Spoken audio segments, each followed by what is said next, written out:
Love him or loathe him, I'm sure you'll agree with me when I say that Ben Shapiro is one of the greatest debaters around. He's intelligent, quick-witted, excellent at avoiding distractions, is amply armed with references, and, of course, he wields some fantastic one-liners. When you make a substance illegal, the people who are criminals were criminals before and they're criminals after. Al Capone was not going to turn into a banker after Prohibition ended. Let me ask you this. Okay, I won't ask you how old. I will ask you how old you are, okay? Because you're young enough that it's probably not insulting to ask you. So. I'm 22, so I'm probably only naive, right? No. Why aren't you 60? Why aren't you 60?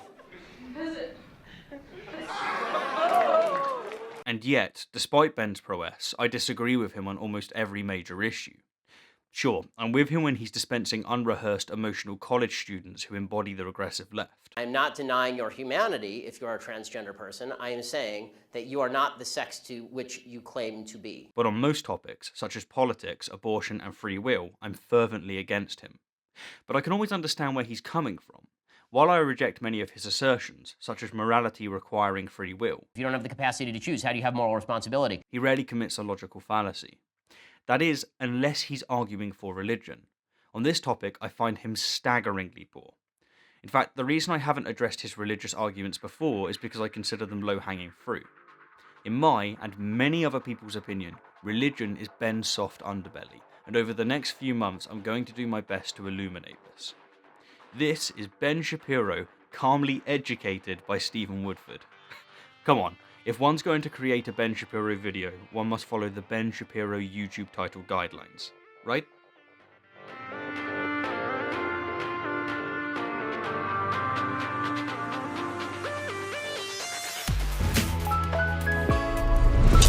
So today's Sunday special featuring Sam Harris, the author of Waking Up and the host of the Waking Up podcast, will begin in just a second. First, I want to remind you that you're going to die. How do you do your job in a politically correct universe? But first, I want to say thanks to our sponsors over at Lending Club. So, aside from talking about all this uplifting stuff, let's talk about your death. Okay, so life insurance is pretty important. Ben, dude, I appreciate that your business requires adverts, but can't you pre-record them or something? I mean, they are so invasive. But talking about invasive adverts, Debunked is a highly strategic card game that's now on Kickstarter. Jokes aside, it really is on Kickstarter. The aim of the game is to debunk fallacious arguments while preventing your opponents from doing the same, by, say, stealing or discarding their cards. It's genuinely really fun to play, and my hope is that you like it enough to back the idea on Kickstarter. The arguments are real, and so too are the fallacies that they commit. And so not only is this game thoroughly enjoyable, it's also a fantastic learning tool. And so, please do check out the Kickstarter. I'd really appreciate it. Anyhow, back on track. When asked to justify the existence of his God, Ben predominantly relies on two arguments, that being the argument from sufficient reason. One is based on the principle of sufficient reason, this idea that we have the capacity to understand the universe. And the other, and most prominent, is Thomas Aquinas' rendition of Aristotle's unmoved mover. And it's this argument that I'm going to respond to within this video, as given away by the thumbnail. So I'm going to make now an Aristotelian/Aquinas argument for the existence of God. So the basic idea, and I'm going to try and boil this down so that it makes some sense. The basic Aristotelian argument for the existence of an unmoved mover is the idea that there are a bunch of, every object around you has actual and potential, right? It has an actuality and it has a potential. So if you have a candle and it's made of wax, it has the potential to be a pool of wax, but that potential is not fulfilled unless something acts upon it. The only thing that can act upon an object and make it fulfill its potential is either another object that has its own potential or something that is pure actuality, right? It does not have any potential. It's just actual. It just exists, right? So the idea in the Aristotelian argument for God is that if you don't want an infinite regress of causes, if you don't want an infinite regress of things that have actuality and potential, and then something has to actualize it, and something has to actualize it, and something has to actualize it, you have to come to the unactualized actualizer, right? A thing that just is, right? A thing that just exists, and as Aquinas says, this is what we call God, right? This thing that exists and has the capacity to actualize the potential of other objects. And so this is his argument for the existence of God, that otherwise you get an infinite regress, and there need not be an infinite regress of causes. So there's Ben's explanation of the argument. But before giving any objections, I want to bolster it via Edward Feser, who is a philosopher that Ben both endorses and often defers to. If you want to read a good book about proofs of God, then Edward Feser is a book I've recommended on the show. Basically, the Aristotelian argument starts from the fact that change occurs, right? So, the water in the cup here started out being really cold when it came from the fridge, and now it's kind of lukewarm, right? That would be an example of change. Or I move my hand through space and so forth. That's an example of change. Aristotle argues that on analysis, change always involves the actualization of a potential, something going from potential to actual. My hand's potentially over there, now it's actually over there. Water's potentially lukewarm, then it becomes actually lukewarm. Whenever something goes from potential to actual, there's always something already actual that makes that happen. And if that already actual thing goes from potential to actual, there's something already actual making that happen. So we've got one thing being changed by another, being changed by another, or one thing being actualized by another, being actualized by another, and so forth. And Aristotle concludes that we would have a vicious regress if there weren't something at the bottom level, you might say, that actualizes everything else without having to be actualized, because it's already, as he puts it, purely actual. It's moving other things or changing other things without itself being moved or changed. It's what I call in the book, a purely actual actualizer, or an unchanging changer, or an unmoving mover. Or an uncaused cause, or a non-contingent contingency, etc. It's pretty much all the same.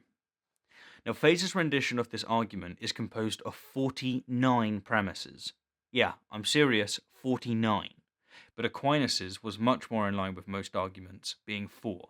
Now, truth be told, I'm torn between whose rendition to primarily address, as Ben more often references Aquinas than he does Feser, but the latter evidently takes every opportunity he can to accuse atheists of not understanding the arguments that he upholds. And then you encounter skeptical writers like Nietzsche or David Hume or Bertrand Russell or someone like that. You're very impressed by that because you hadn't heard it before. You didn't realize there were people who were presenting these objections. So you're very impressed by it.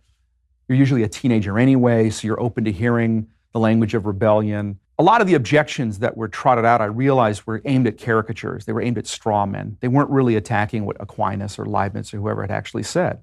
On this note, the esteemed biologist Jerry Coyne wrote an excellent rebuttal to Feser, and correctly predicted his reply by writing, "His response will consist in noting my failure to have spent half my lifetime studying the works of Aquinas and Feser." Indeed, this is the same trick that many Muslims employ when they insist that unless you've read the whole of the Quran in Arabic, you can't possibly dismiss its divinity. Einstein put it best: if you can't explain it simply, you don't understand it well enough. As did John Adams when he said, "Mystery, and in this case a billion premises, is a convenient excuse for absurdity." Anyhow, I'm going to focus primarily on Aquinas' rendition, but I'll simultaneously touch upon Feser's. So here's Aquinas' rendition, as translated by the fathers of the English Dominican province. Premise 1. It is certain, and evident to our senses, that in the world some things are in motion. If you have a candle and it's made of wax, it has the potential to be a pool of wax. Basically, the Aristotelian argument starts from the fact that change occurs. This premise I of course accept. Things change. Premise 2. Now whatever is in motion is put in motion by another, for nothing can be in motion except it is in potentiality to that towards which it is in motion, whereas a thing moves inasmuch as it is in act, for motion is nothing else than the reduction of something from potentiality to actuality. But nothing can be reduced from potentiality to actuality except by something in a state of actuality. Thus, that which is actually hot, as fire, makes wood, which is potentially hot, to be actually hot, and thereby moves and changes it. The only thing that can act upon an object and make it fulfill its potential is either another object that has its own potential, or something that is pure actuality. If you have a candle and it's made of wax, it has the potential to be a pool of wax, but that potential is not fulfilled unless something acts upon it. On analysis, change always involves the actualization of a potential, something going from potential to actual. Whenever something goes from potential to actual, there's always something already actual that makes that happen. The water in the cup here started out being really cold when it came from the fridge, and now it's kind of lukewarm. Now I'm happy to tentatively accept this premise. Feser had the potential to make a 4-premise argument 49, and then he actually made a 4-premise argument 49. But the reason I say tentatively is because, sure, everything we've observed appears to adhere to the principle of causation. That is, everything that's actual appears to have been actualized by a prior actualizer. But since we've only observed a tiny fragment of the universe, and since we're yet to discover the theory of everything, that is, a coherent theoretical framework that fully explains and links all aspects of the universe, we can't honestly assert that everything adheres to the principle of causation, lest we want to commit a black swan fallacy. And so yes, I accept this premise, but only under the rubric of ignorance. But here's the thing, and here's what's funny. The proponents of Aquinas' unmoved mover don't accept this premise, even tentatively, while they insist that Whenever something goes from potential to actual, there's always something already actual that makes that happen. they make a special exception, or commit a special pleading fallacy, for their God. They insist that their God had the potential to create the universe, that it then actually created the universe, but that it did so without something actualizing it. Either this, or they insist that their God doesn't have any potential to be actualized. It does not have any potential. It's just actual. It just exists. But in which case, it follows, according to their logic, that it cannot actualize anything, because... On analysis, change always involves the actualization of a potential. Anyhow, moving on, premise 3. Now, it is not possible that the same thing should be at once in actuality and potentiality in the same respect, but only in different respects. For what is actually hot cannot simultaneously be potentially hot, but it is simultaneously potentially cold. It is therefore impossible that in the same respect and in the same way a thing should be both mover and moved, i.e. that it should move itself. Therefore, whatever is in motion must be put in motion by another. If that by which it is put in motion be itself put in motion, then this also must needs be put in motion by another, and then by another again. Now, there's a fair amount of confusion around this premise, and it's generally agreed that it's not needed for the argument, which is presumably why proponents, including Ben and Feser, don't include it. Given this, I'll keep my thoughts brief. Some see Aquinas as simply describing the law of non-contradiction, which states that contradictory propositions cannot both be true. But others see him as asserting that an object cannot change itself. But then the question becomes, what exactly is an object? If, for example, a steel rod that's heated on one end counts as an object, then objects can actualize or change themselves, because if the rod was left alone, the hot end would warm up the cold end. Hence, this is a false premise. But again, Ben and Feser don't employ it, so I'll move on. Premise 4. But this cannot go on to infinity, because then there would be no first mover and, consequently, no other mover, seeing that subsequent movers move only inasmuch as they are put in motion by the first mover, as the staff moves only because it is put in motion by the hand.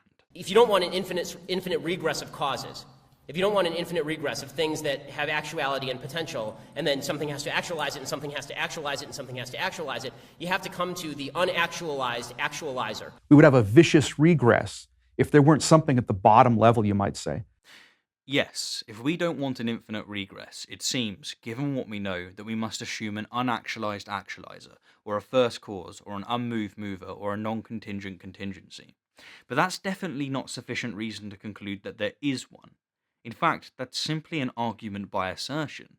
And in Ben's case, it's also an appeal to emotion. If you don't want an infinite regress of causes, you have to come to the unactualized actualiser. To quote Ben, Facts don't care about your feelings. and I don't care about what we want, I care about what's true. Now, unlike Ben and Feser, Aquinas does provide an argument, that being that if the deterministic chain were to go on forever, there would be no first mover and consequently no other mover, but this simply doesn't stand to reason, and this is primarily because it's based on outdated and flawed Aristotelian physics.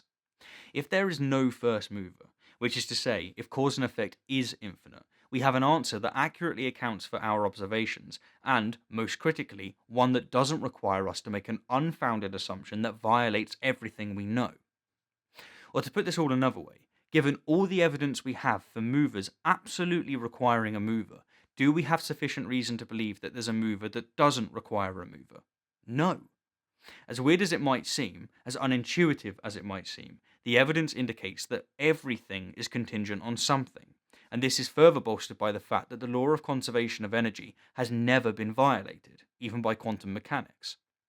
Instead of thinking of a ladder-like chain of events, think of a long circular chain of events, one in which every cog is turned by another cog, and hence there being no need for a cog that turns itself. Now, just in case you're thinking, what about the Big Bang? Doesn't that prove an absolute beginning? The answer is definitely no. I won't explain why here, as it would take too long, but I'll leave a link below to a video in which I do. And finally, here's Aquinas' conclusion. Therefore, it is necessary to arrive at a first mover, put in motion by no other, and everyone understands this to be God. You have to come to the unactualized actualiser, right? A thing that just is, right? A thing that just exists, and as Aquinas says, this is what we call God. Do you know how New Agers label inanimate, unconscious, mysterious things God? Well, it seems that Aquinas beat them to it. Now, to his credit, Aquinas didn't propose that this argument proves the existence of his very specific Christian God. For that, he offered additional flawed arguments. But my point being here is that even if this argument was valid and sound, even if it proved the existence of an unmoved mover or an unactualized actualizer, that's literally all it would prove. It wouldn't prove that there's only one unactualized actualizer, that it still exists, or that it's conscious, and it definitely wouldn't prove that it inspired a 600-year-old man to build a boat in order to survive a worldwide flood, etc. Now, to be fair, Ben evidently offers additional arguments as to why he attributes such qualities to this unactualized actualizer, and Feser spends premises 19 to 49 doing the same. But these are really additional arguments, and so I'm going to tackle them in a subsequent video. So, to recap, the objections I've brought up in this video are as follows. Premise 2 commits a black swan fallacy, since it's based on incomplete knowledge. Premise 3 either states the law of non-contradiction, or it's simply a false premise. Premise 4 is an argument by assertion, and in Ben's case, it's also an appeal to emotion fallacy. And the conclusion is a special pleading of the second premise. What's more, even if the argument was sound, all it would prove is an unactualized actualizer, and that's literally it.